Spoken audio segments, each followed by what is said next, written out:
Que a paz do amorável Mestre Jesus e da sua companheira querida, Senhora do Universo, Maria Madalena, possa enfeitar e estar conosco em forma de bênção. É uma alegria enorme para mim. De fato, eu tive a oportunidade de frequentar o grupo durante um período muito feliz, há alguns anos atrás, e então um dia os caminhos viraram outras curvas, construíram outras esquinas, e eu então me esquivei. Embora não tivesse abandonado aquilo que foi construído ao longo da jornada em que eu pude estar com muitos de vocês que se lembram de mim e que me beijaram muito na semana retrasada e me fizeram muito feliz por isso. É claro que nada foi abandonado dentro do coração. E hoje é uma noite muito especial para mim, porque eu estou em meio a um processo de despedida temporária, porque o dia em que eu chorei muito abraçada ao Chico Xavier, ele disse: não chore, porque quem ama não se despede. Então eu decidi, imagine só, que ele podia morrer, imagine. Vocês me entenderam muito bem. O fato é que eu não estou me despedindo completamente. É apenas relativo, mas então para mim ter a oportunidade de falar daquilo que Maria Madalena coroou no meu coração nesses últimos tempos, num dia dessa pequena despedida minha de vocês, inclusive do Brasil e das minhas tarefas aqui para seguir jornada em outras tarefas. É muito importante estar para mim aqui hoje e vibrar com todos vocês. E ter a oportunidade de falar um pouco de Maria Madalena, porque seria uma pretensão dizer que eu diria coisas enormes acerca dela, porque são muito maiores do que nós podemos imaginar, mas algumas nós podemos trazer para reflexão.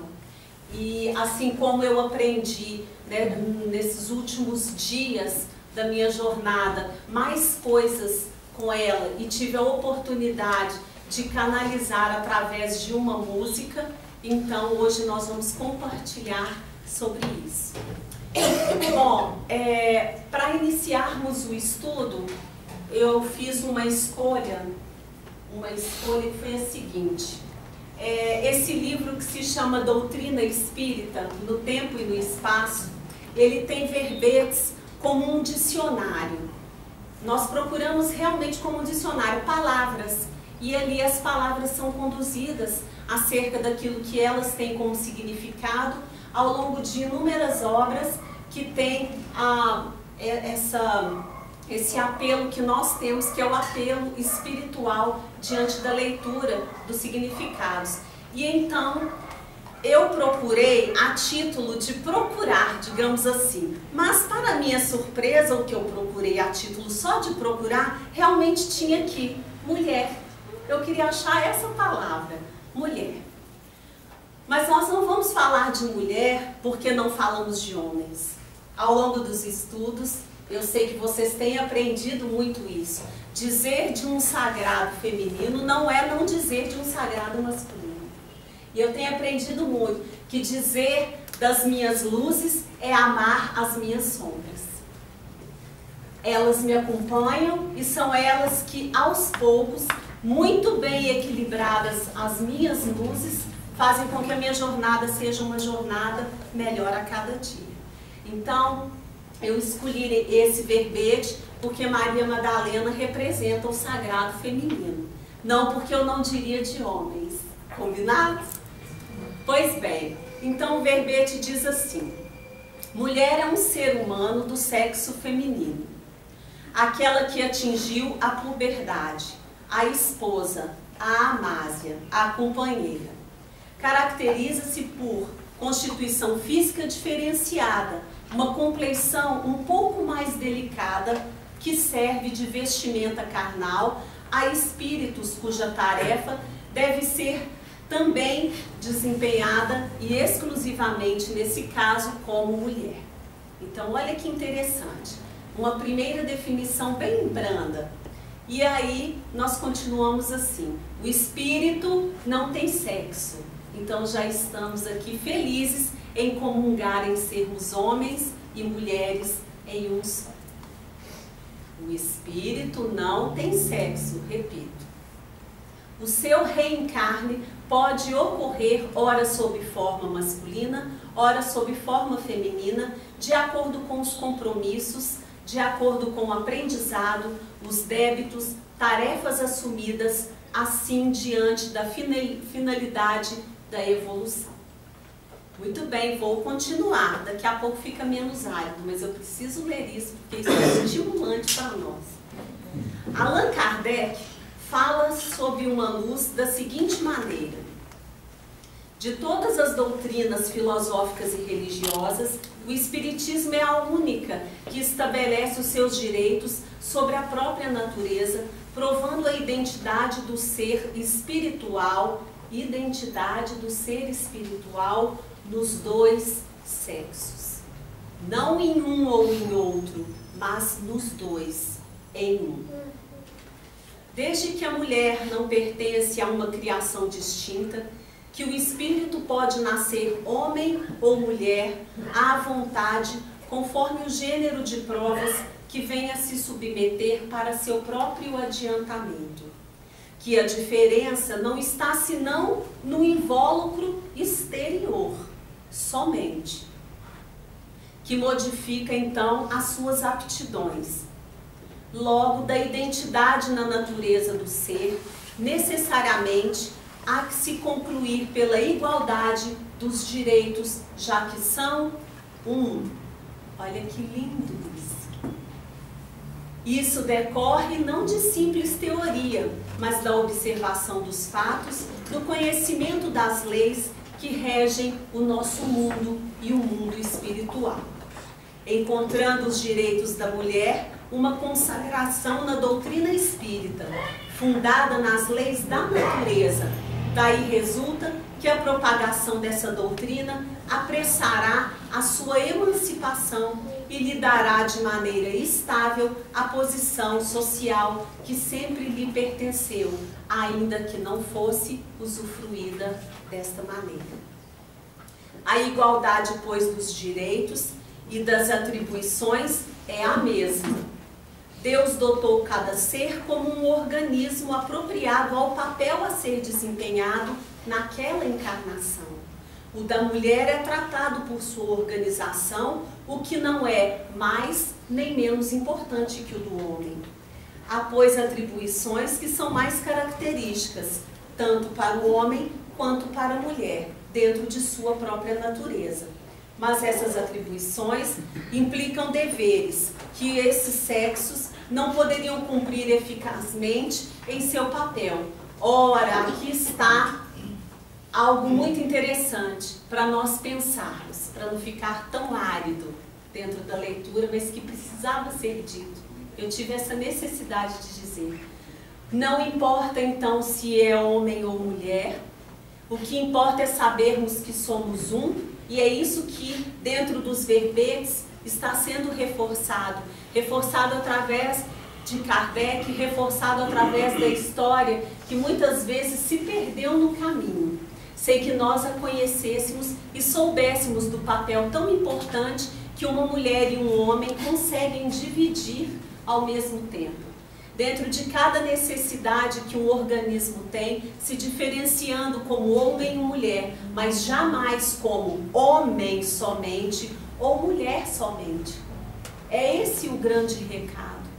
Começarmos a compreender Maria Madalena nesse sentido é compreendermos que existe algo além e que nos faz esse único, que vamos repetir várias vezes aqui.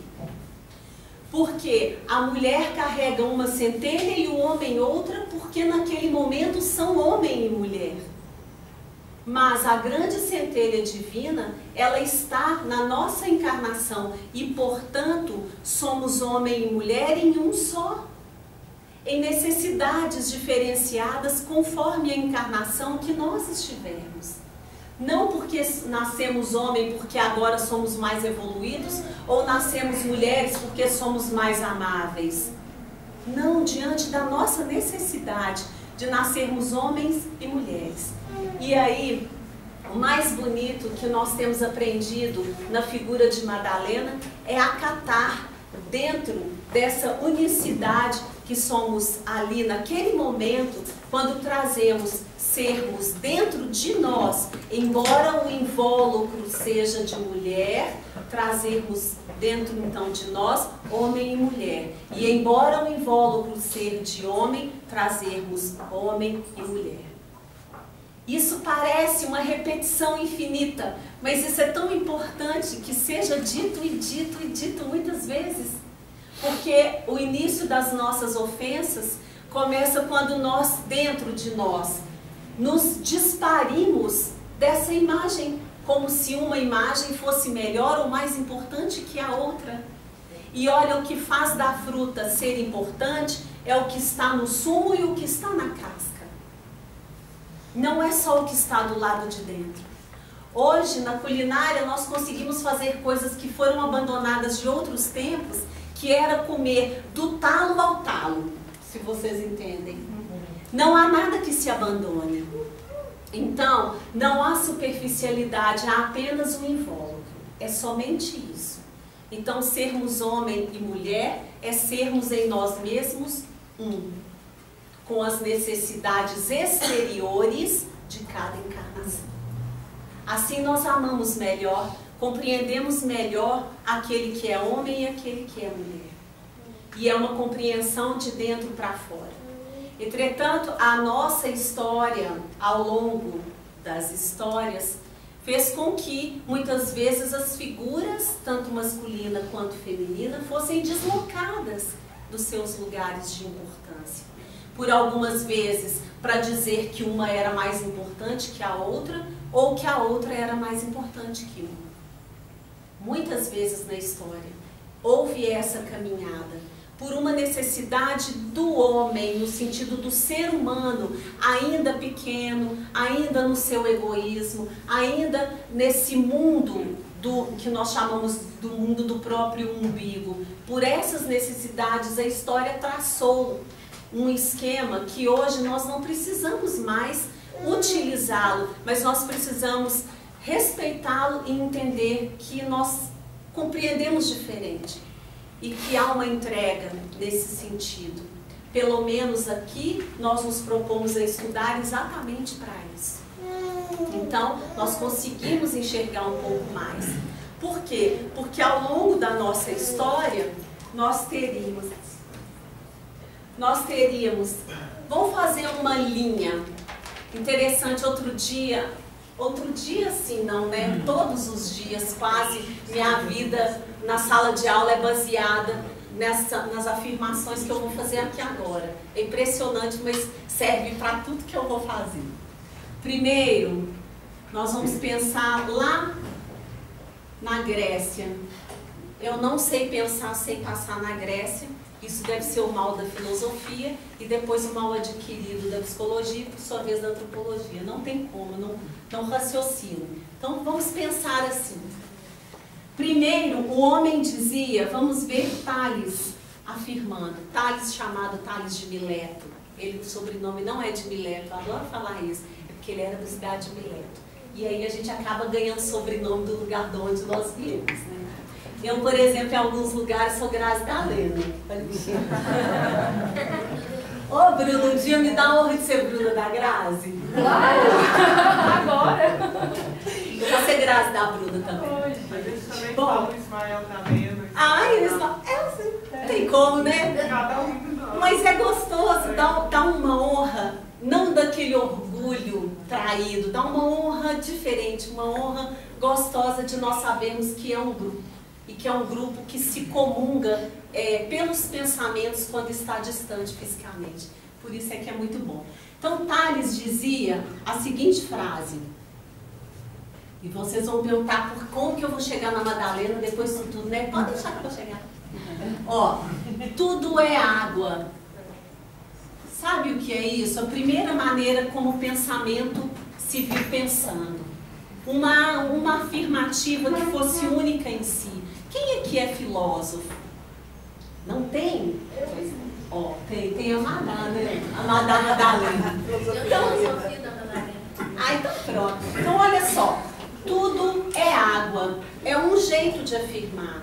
Tudo é fogo, tudo é ar, tudo é pássaro, tudo é rio, tudo, sempre tudo. E no caso dos elementos, mais ainda, tudo é fogo, água, ar, é nesse sentido. É um bom jeito de afirmar? Claro, era um jeito que se podia afirmar, pelo menos alguém já queria afirmar sobre uma observação. Foi assim que começou a se pensar. Não sei do Oriente, não posso dizer, só posso dizer daquilo que influenciou o Ocidente, que foi o pensamento grego, porque foi o que eu pude estudar, pelo menos um pouco. Mas era muito pouco, porque no dia que não era água, era fogo. Então como que eu ia dizer que tudo era água? Como que, e no dia que eu dissesse que não era água nem fogo, mas era terra? Então o que que eu ia fazer se aparecesse a água? É essa a questão. Aí alguém fez uma revolução no pensamento. Aristóteles. Aí Aristóteles disse: ou é água, ou é fogo. Melhorou bastante. Já não era um só. Podia ser um ou outro. Nossa, mas que doido, Graziela, isso? Isso é um salto do pensamento. Vocês não fazem ideia o que é isso para a humanidade. Porque a humanidade guardou esse pensamento por milênios. Milênios para fazer um pensamento que nós vamos falar que é moderno. Não é contemporâneo não, está no mundo moderno. Já tinha dado uma melhorada. Então não precisava dizer que era uma coisa só. Se aparecessem duas, eu podia dizer que era essa ou aquela. Melhorou um pouco a maneira de pensar. Mas aí alguém apareceu aqui, chamado Hegel, um pensador alemão, queridíssimo meu, e disse assim: água e fogo. Ah, não é possível. Isso é uma revolução do pensamento? Claro. Agora eu incluo. Eu não excluo mais. Porque aqui eu excluía e aqui também eu excluía, ainda que eu tivesse uma outra alternativa. Agora eu não excluo mais. É água e é fogo. Agora vamos lá para onde a gente iniciou o estudo. Tudo é homem. Tudo é mulher. Ou é homem ou é mulher. Não. É homem e mulher. Então vamos brincar mais. Tá ficando interessante. Olha só. É uma aula de filosofia, né? Eu tenho uma tese. Então deixa eu fazer aqui assim. Vou fazer igual o professor, pode apagar, né? Todo mundo tirando uma fila, né? Então tá bom. Eu tenho... Ô, gente, como vocês não vão copiar? Depois tá lá na hora da avaliação, fica chorando comigo, né? Olha só, nasceu para lecionar, glória a Deus, porque eu gosto é só disso. Olha só, eu tenho uma tese. Qual é a minha tese? A minha tese não pode mais ser é água. Só água? Então tá bom, vou tentar. É água.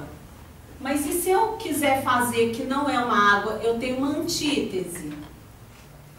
Eu vou dizer assim, não é água. Eu afirmei, eu vou negar. É fogo.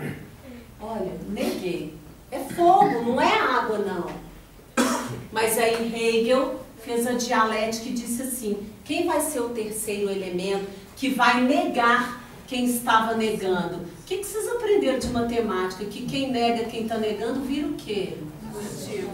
Muito bom. Então, quem consegue sair da tese, da antitese e entrar na Síntese.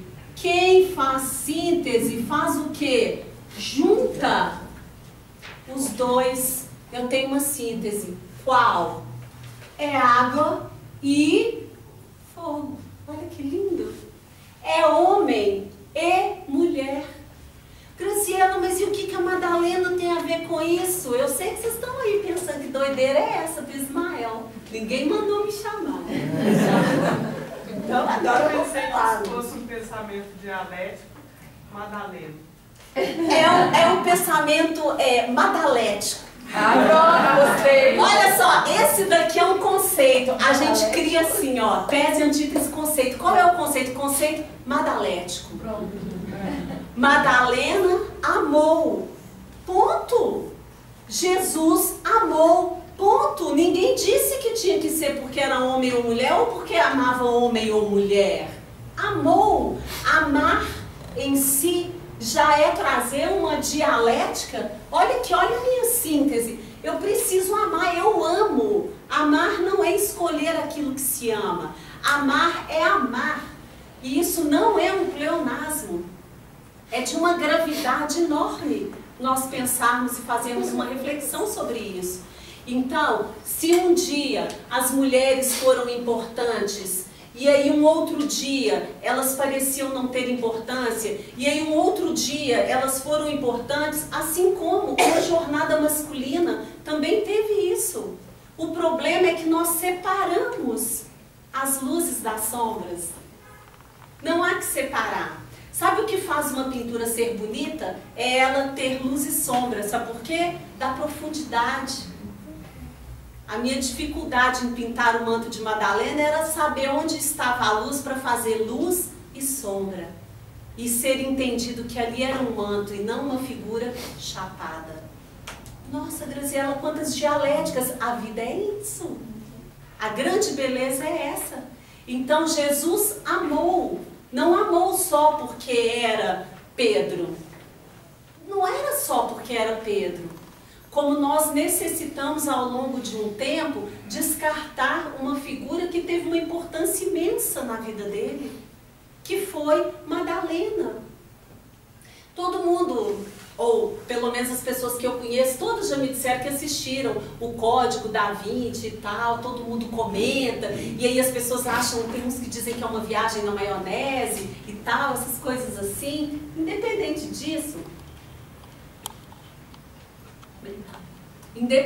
disso, algo é real. Tinha alguém de manto vermelho lá. E esse alguém teve uma importância. O alguém de manto vermelho não era Maria, mãe de Jesus. Não era. É preciso que nós façamos muitos estudos para compreender que existiam figuras importantes, por exemplo, como Pedro, que foi extremamente importante. Nem vou dizer que os outros também não, mas vou me lembrar bastante dele, de Pedro. Porque ele ia ser a grande pedra, onde essa igreja não física, essa igreja espiritual seria montada e alicerçada. Jesus foi claro com ele.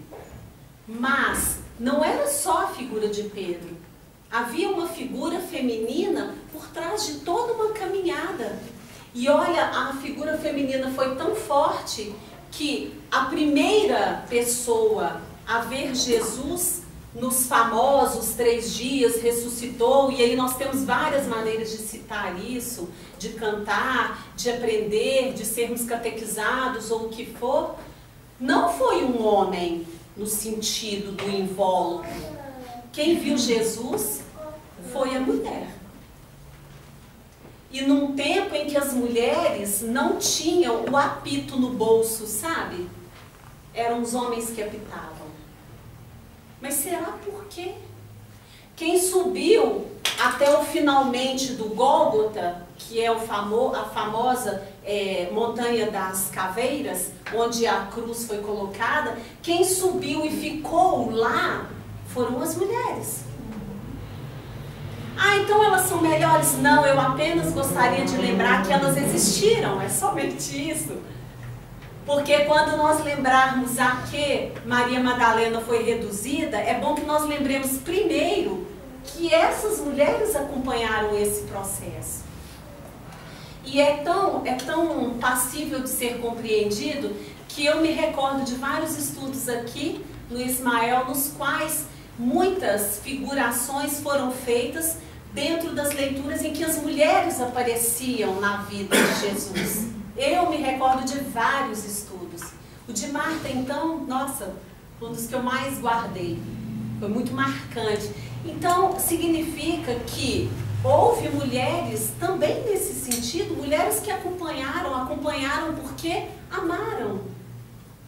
Então, vou voltar lá na Grécia, já que eu gosto tanto. Na Grécia Antiga, a mulher também tinha um papel. Ela ficava no economos. Então, olha só, posso colocar aqui, ó. Posso pensar na Grécia aqui. A mulher no economos, ela ficava no economos. O economos nada mais é que economia, a palavra que a gente usa hoje é economia.